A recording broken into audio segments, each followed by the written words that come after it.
Hello everyone, welcome to my channel Shivkumar. मैं आपसे अपना पर्सनल एक्सपीरियंस शेयर करूंगा श्री खंड महादेव कैलाश यात्रा के बारे में। मैंने अपना सफ़र शिमला से शुरू किया। शिमला से बस लेकर रामपुर की तरफ निकल गया। रास्ते में हमें बाजीर बावड़ी उतर गए देवदांग मंदिर की तरफ जाना होता है। अब मैं आपको सीधा देवदांग मंदिर की ओर लेके देवदांग मंदिर के अंदर दर्शन करवाता हूँ। जैसे ही हम देवदांग मंदिर के अंदर पहुँचते हैं, ये मंदिर के अंदर जाने का रास्ता है और अंदर हमें शिव भोले के दर्शन होंगे।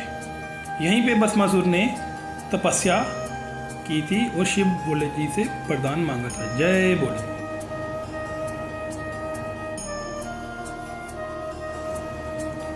ये सारा मंदिर के अंदर का नज़ारा है।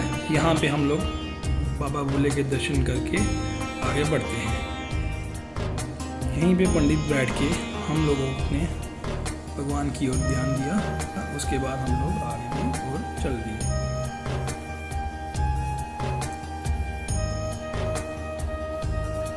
ये गुफा से बाहर निकलने का रास्ता है जो बहुत ही कठिन है।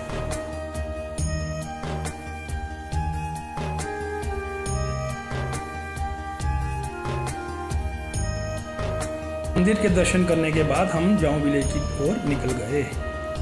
यह सब जाऊं विलेज से, जहां से हम लोग पैदल यात्रा शुरू करेंगे।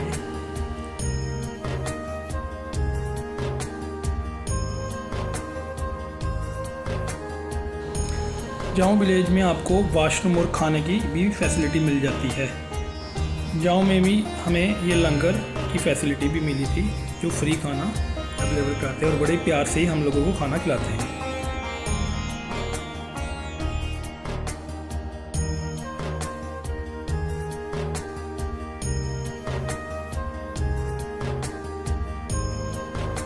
हम लोगों को जाऊं से सिंगार और सिंगार से थाचड़ू जाना होता है। जैसे जैसे हम चलते जाते हैं, आगे आगे डिफ़िकल्ट पैच आ जाते हैं और हाई स्टीप के कारण सांस फूलने लगती है।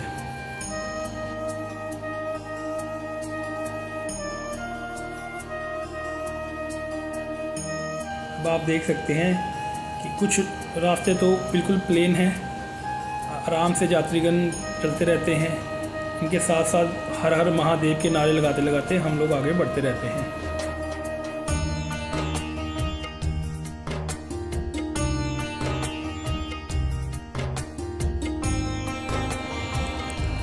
रास्ते में एक डिफ़िकल्ट पैच मिला था जहाँ पे चलना थोड़ा कठिन था। जैसे जैसे हम बढ़ते जाते हैं, ये नज़ारे, खूबसूरत नज़ारे हमारे साथ ही चलते जाते हैं।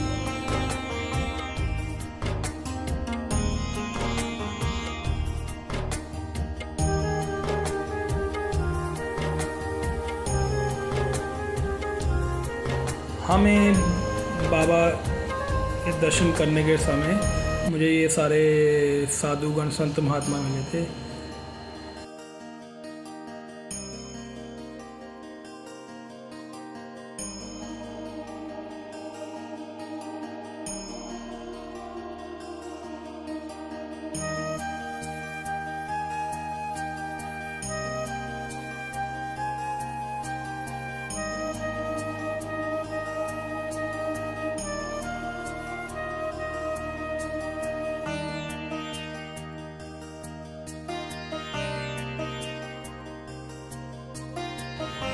थाचड़ू के रास्ते में ये कुछ पैच ऐसे हैं कि जहाँ पे बिल्कुल जंगल है, पेड़ ही पेड़ है।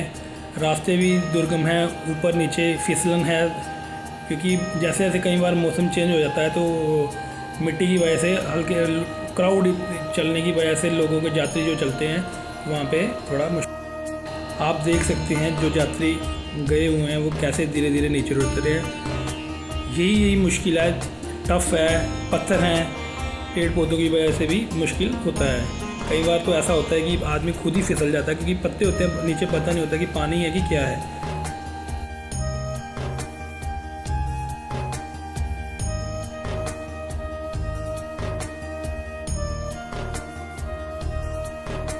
फाइनली हम लोग थाचड़ू पहुंच चुके हैं। अब मैं आपको थाचड़ू के अंदर वहाँ पे लंगर लगा हुआ था। उस लंगर में इतनी सेवा भाव से भक्तियान करते हैं कि ये जो लोग सभी जो मैं आपको दिखा रहा हूँ ये सारे फ्री में सेवा करते हैं। हर हर महादेव।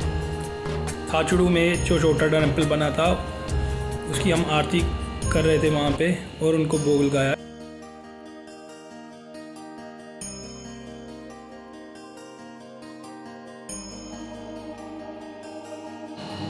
थाचड़ू में आरती करने के बाद हम लोग काली टाप की ओर निकल गए थे।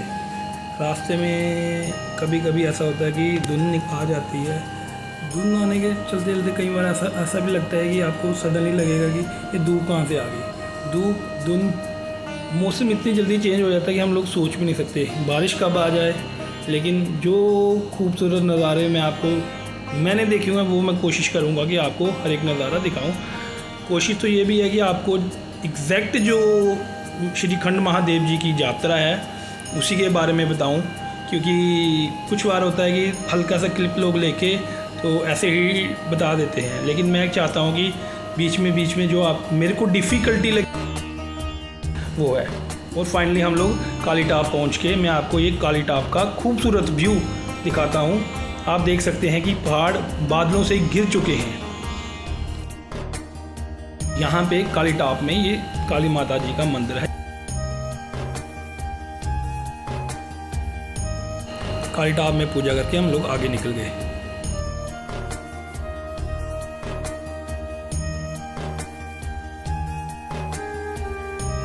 इस यात्रा में ये मुझे अंकल जी मिले थे। ये बहुत ही फिट थे, 60 ईयर्स ओल्ड थे। ये कोलकाता से आए हुए थे। इनको देख के मुझे बहुत ही हिम्मत हो रही थी। आप देख सकते हैं ये मुश्किल पैच को भी इतने आराम से और धीरे धीरे क्लियर कर रहे थे। इनकी हिम्मत को देख के मुझे भी हिम्मत आ रही थी और मैं आगे बढ़ता जा रहा था। आप देख सकते हैं बीच बीच में बहुत ही टफ। और जो मैं आपको जितनी मुझे लगा कि जो आपको छोटा छोटा भी रास्ते दिखाने हैं वो मैं दिखाने की कोशिश कर रहा हूँ, क्योंकि ये मेरा फर्स्ट वीडियो है। आज तक मैंने कभी ऐसा यूट्यूब पे कोई वीडियो नहीं डाला है, इसलिए हो सकता है मैं कुछ गलतियां कर दूं। लेकिन कोशिश तो मेरी यही है कि मैं आपको सब खूबसूरत पहाड़ों के नज़ारे और श्री खंड महादेव की यात्रा जो मैं आया हूं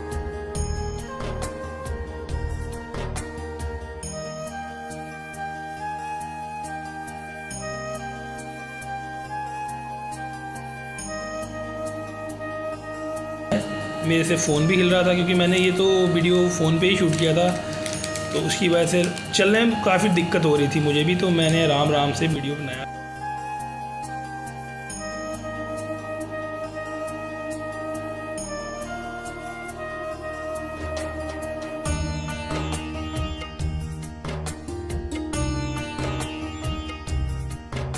आपको छोटा सा व्यू भीम तलाई का दिखाऊंगा। हम लोग भीम तलाई पहुंच गए थे, शाम हो गई थी, थक चुके थे। फिर हमने कोशिश की कि यहीं पे रुक जाते हैं। कुछ लोग आ रहे थे, कुछ जा रहे थे।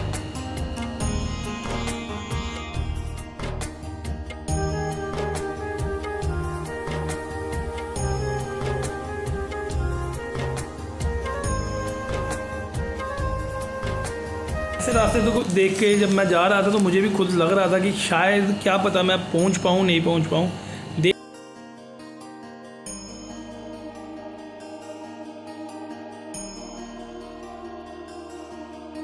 हर महादेव का नाम लेके मेरी कोशिश तो यही थी कि मैं आगे बढ़ सकूं।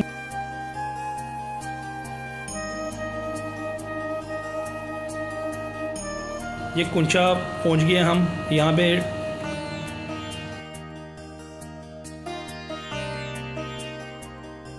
में झरनों के बीच में से होके गुजरना पड़ता है आपको बड़े ही ध्यान से, क्योंकि फिसलन के कारण होता है ऐसा सब कुछ। बारिश हो जाए तो मुश्किल हो जाता है चलने में।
ये भस्मासुर का वध स्थल है।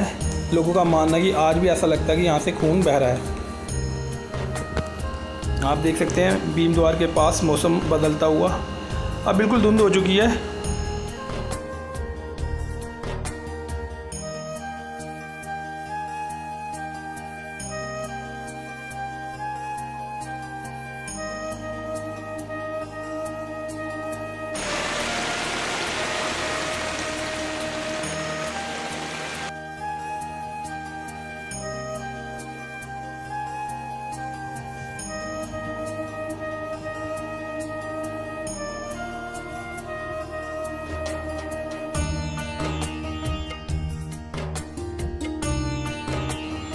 ये नाइट व्यू है पार्वती बाग का। लोग नीचे उतर रहे हैं।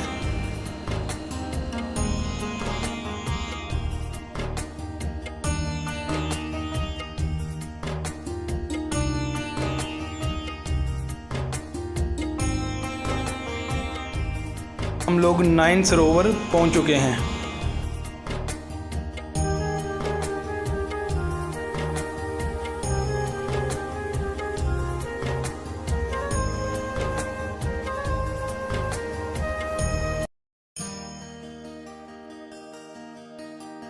नैन सरोवर से ये रास्ता जा रहा है। आप देख सकते हैं कि यात्री धीरे धीरे आगे की ओर बढ़ते हुए अब धीरे धीरे पत्थरों और चट्टानों के बीच में से गुजर के हमें जाना होगा।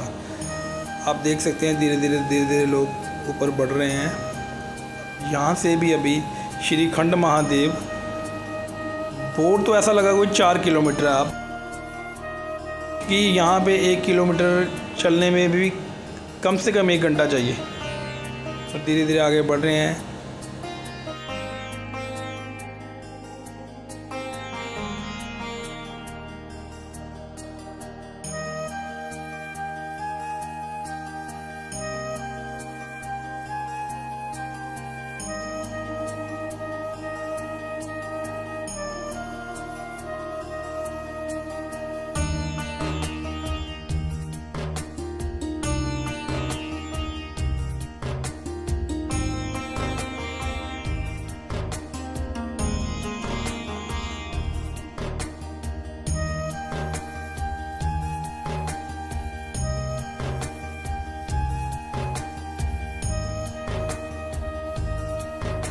ये बड़ी बड़ी चट्टानों को पार करके अभी ऊपर की ओर बढ़ना है। यहाँ पे बहुत सारी फिसलन है। धीरे धीरे ही आगे बढ़ा जा रहा है। समय लग रहा है, अब थकान हो चुकी है कि अब पता नहीं कि कब पहुँचेंगे। अब बस यही है कि एक बार पहुँच जाएं।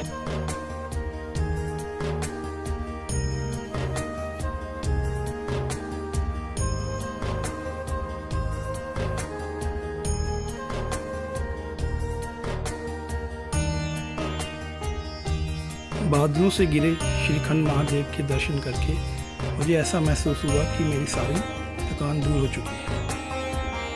ये खुशी मैं शब्दों में बयान नहीं कर सकता।